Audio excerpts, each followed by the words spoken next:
एक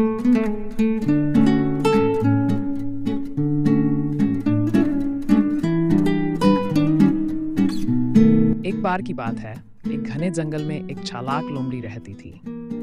एक दिन वह भोजन की तलाश में घूम रही थी, लेकिन उसे कुछ भी खाने को नहीं मिला।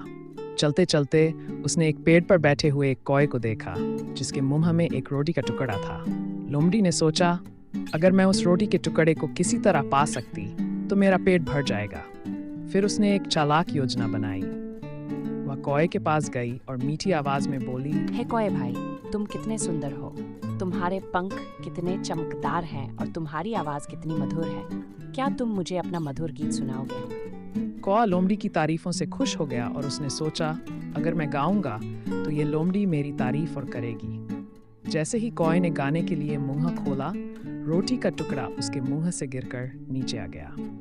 लोमड़ी ने जल्दी से रोटी का टुकड़ा उठाया और वहां से भाग गई। कौआ अपनी मूर्खता पर पछताने लगा। उसने सोचा, अगर मैंने लोमड़ी की चाल को समझा होता तो मेरी रोटी नहीं जाती। कहानी से शिक्षा, हमें चापलूसों से सावधान रहना चाहिए और किसी भी स्थिति में सोच समझकर ही कदम उठाना चाहिए।